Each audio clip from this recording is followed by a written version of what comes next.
Hello friends, ஐ ஆம் teacher Vasan. நாம் இன்னைக்கு ஒரு கதையை எடுத்துக்கிட்டு அந்த கதையின் மூலமாக நாம் இங்கிலீஷ் கற்றுக்க போகிறோம். ஒன் ஈவினிங் அப்படின்னா ஒரு நாள் மாலை, ராஜு வாஸ் வாக்கிங். ராஜு நடந்து கொண்டு இருந்தான். எங்க? இந்த பார்க், பூங்காவில், பார்க்கில். சரி, அப்புறம் ஹீ சா. சி இதோட பாஸ்ட் சா இல்லைங்களா? சரி, ஹீ சா அப்படின்னா அவன் பார்த்தான். என்னத்தை பார்த்தான்? எ ஸ்மால் டாக், ஒரு சிறிய நாய், ஒரு சின்ன நாயை.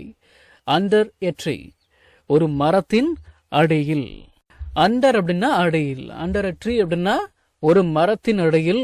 ஹீ சா எ ஸ்மால் டாக், அவன் ஒரு சின்ன நாயை பார்த்தான். அப்புறம் த டாக், அந்த நாய், லுக்ட் சேட் அண்ட் ஹங்க்ரி, சோகமாகவும் பசியாகவும் காணப்பட்டது அப்படின்னு அர்த்தம். அந்த நாய் சோகமாகவும் பசியோடும் தெரிந்தது அப்படின்னு அர்த்தம் எடுத்துக்கலாம். காணப்பட்டது அப்படின்னு கூட அர்த்தம் எடுத்துக்கலாம். சரி, அப்புறம் ராஜு கேவ். கிவ் இதோட பாஸ்ட் கேவ் இல்லைங்களா? ராஜு கொடுத்தான். சம் பிஸ்கட்ஸ், சில பிஸ்கட்டுகளை. டு த டாக், அந்த நாயிற்கு.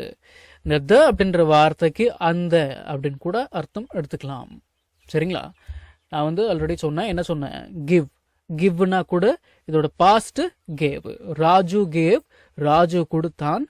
சம் பிஸ்கட்ஸ், சில பிஸ்கட்ஸை. டு த டாக், அந்த நாயிற்கு.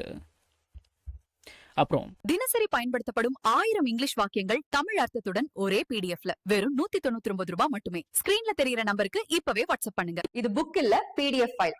ஃப்ரீ டைம்ல பிடிஎஃப் ஓபன் பண்ணி போன்லயே லேர்ன் பண்ணிக்கலாம். நீங்க பணம் அனுப்பிய உடனே வாட்ஸ்அப் மூலமா பிடிஎஃப் உடனடியா வாங்கிக்கலாம். The dog ate quickly, அந்த நாய் சீக்கிரமா சாப்பிட்டது. and மற்றும் wagged. wagged அப்படின்னா ஆட்டியது அப்படின்னு அர்த்தம். இட்ஸ் அப்படின்னா அதனுடைய. its, இட்ஸ் அப்படின்னா அதனுடைய. tail, tail அப்படின்னா வால். and wagged its tail, அதனுடைய வாலை ஆட்டியது. The dog ate அப்படின்னா அந்த நாய் சாப்பிட்டது. குயிக்லி சீக்கிரமா. and wagged its tail, மற்றும் அதனுடைய வாளை ஆட்டியது. அந்த நாய் சீக்கிரமாக சாப்பிட்டு தன் வாளை ஆட்டியது. தமிழுக்கு ஏற்ற மாதிரி அர்த்தம் சொல்லணும் அப்படின்னா wagged அப்படின்னா tail அப்படின்னா வால். சரிங்களா? ஓகே, அடுத்தது என்ன? ராஜு செக்ட் அப்படின்னா ராஜு செக் பண்ணான். என்னத்தை செக் பண்ணான்?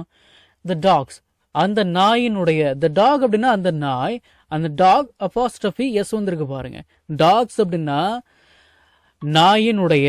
த டாக்ஸ் அப்படின்னா அந்த நாயினுடைய காலர்.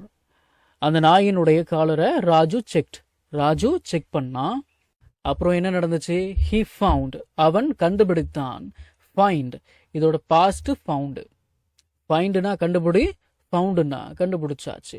ஹி ஃபவுண்ட் அப்படின்னா அவன் கண்டுபிடித்தான். எ ஃபோன் நம்பர், ஒரு தொலைபேசி எண்ணை. அவன் ஒரு தொலைபேசி எண்ணை கண்டுபிடித்தான். அப்புறம் ஹி கால்ட், அவன் அழைத்தான். த ஓனர், ஓனரை. அண்ட் த ஓனர் கேம், உரிமையாளர் வந்து. டுக் த டாக் ஹாப்பிலி, நாயை மகிழ்ச்சியுடன் அழைத்து சென்றார். டேக் இதோட பாஸ்ட் டுக். இந்த டேக் என்ற வார்த்தைக்கு அழைச்சிக்கிட்டு போறது அப்படின்னு கூட அர்த்தம் இருக்கு. Take me with you, take me with you அப்படின்னா என்ன உன் கூட அழைச்சிக்கிட்டு போ அப்படின்னு அர்த்தம். நம்ம தமிழ்ல பேசக்கூடிய அன்றாட வாக்கியங்களை இங்கிலீஷ்ல எப்படி பேசலாம்னு சொல்லி ஒரு 1000க்கும் மேற்பட்ட ஆங்கில வாக்கியங்களை தமிழ்ல மொழிபெயர்த்து ஒரு 5 PDF நான் ரெடி பண்ணி வச்சிருக்கேங்க. ஒரு PDF ஓட பிரைஸ் வந்து பாத்தீங்கன்னா 50 rupees. ஆனா இந்த 5 PDFையும் நீங்க 250 ரூபாய் கொடுத்து வாங்க தேவையில்லை. ஜஸ்ட் 199 rupees பே பண்ணி நீங்க வாங்கிக்கலாம். இந்த PDFஸ்ல இருக்கக்கூடிய 1000 வாக்கியங்களும் பேசக்கூடிய வாக்கியங்கள் தானே தவிர இந்த சென்டென்ஸ் கொடுத்து வச்சிருக்காங்களே இதை நான் எங்க பேச போறேன் அப்படின்ற ஃபீலே உங்களுக்கு வராது. இதை நீங்க PDF ஃபார்மேட்ல வாங்கிக்கிறதால உங்களுடைய ஃப்ரீ டைம்ல PDF ஓபன் பண்ணி போன்லயே லேர்ன் பண்ணிக்கலாம். நீங்க பணம் அனுப்பின உடனே வாட்ஸ்அப் மூலமா உங்களுக்கு 5 PDFையும் அனுப்பிடுவேன். So what are you guys waiting for? ஸ்கிரீன்ல தெரியுற நம்பருக்கு இப்பவே வாட்ஸ்அப் பண்ணுங்க, இல்லனா கால் பண்ணுங்க.